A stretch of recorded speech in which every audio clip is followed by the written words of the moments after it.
നിങ്ങൾ നീറ്റ് കഴിഞ്ഞിരിക്കുന്നൊരു സ്റ്റുഡൻറ്റോ അല്ലെങ്കിൽ പാരൻസോ കുട്ടിയുടെ പാരൻസോ ആണെങ്കിൽ നിങ്ങൾ ഈ വരുന്ന 25th 26th ഞങ്ങളൊരു എക്സ്പോ കണ്ടക്ട് ചെയ്യുന്നുണ്ട്. 25th കാലിക്കറ്റും 26th കൊച്ചിയിലും. അപ്പോൾ അവിടെ വന്നു കഴിഞ്ഞാൽ ഇപ്പോൾ ഇന്ത്യയിൽ MBBS കിട്ടാൻ ചാൻസ് ഉള്ളവരാണെങ്കിൽ അത് എത്ര എമൗണ്ട് കൊടുത്തിട്ട് ചെയ്യാൻ പറ്റുന്നതാണെന്നും അതുപോലെ തന്നെ ഏത് സ്റ്റേറ്റിലാണ് ഈ കുട്ടിക്ക് അഡ്മിഷൻ കിട്ടുക അങ്ങനത്തെ കാര്യങ്ങളൊക്കെ പറഞ്ഞു തരാൻ അവിടെ ആൾക്കാരുണ്ടാവും. അതുപോലെ തന്നെ എബ്രോഡ് MBBSനെ കുറിച്ച് അവിടുത്തെ യൂണിവേഴ്സിറ്റിയിൽ നിന്ന് ഡെലിഗേറ്റ്സ് വരുന്നുണ്ട്.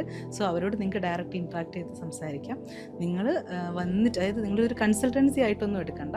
അവിടെ വന്നു കഴിഞ്ഞാൽ ഇപ്പോൾ നീറ്റ് എഴുതിയൊരു കുട്ടിനെ സംബന്ധിച്ച് അവർക്ക് ഏത് റൂട്ടിൽ പോയി കഴിഞ്ഞാൽ ഒരു ഡോക്ടർ ആവാൻ പറ്റും അല്ലെങ്കിൽ ആ ഒരു ജേണിക്ക് ഒരു സ്റ്റാർട്ടിങ് കിട്ടും എന്നുള്ള എല്ലാ ഡീറ്റെയിൽസും ആ ഒരു എക്സ്പോയിൽ നിങ്ങൾക്ക് കിട്ടിയിട്ട് പോകാൻ പറ്റും. എല്ലാ കാര്യങ്ങളും പറഞ്ഞു തരാനുള്ള എക്സ്പേർട്ടായിട്ടുള്ള ആൾക്കാർ അവിടെ ഉണ്ടാവും. അതുപോലെ തന്നെ യൂണിവേഴ്സിറ്റി ഡെലിഗേറ്റ്സ് ഉണ്ടാവും. അവരുമായിട്ട് ഡയറക്റ്റ് ഇൻട്രാക്ട് ചെയ്യാൻ പറ്റും.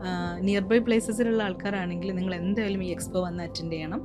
നിങ്ങൾക്ക് എക്സ്പോ അറ്റൻഡ് ചെയ്യുന്നതിന് മുന്നേ ഈ കാണുന്ന ലിങ്കിൽ ഒന്ന് ക്ലിക്ക് ചെയ്യുക, രജിസ്റ്റർ ചെയ്യുക. സോ ഇതെന്തായാലും നിങ്ങൾക്ക് നഷ്ടമാവില്ല, ഇത് വർത്ത് ഇറ്റ് ആയിരിക്കും.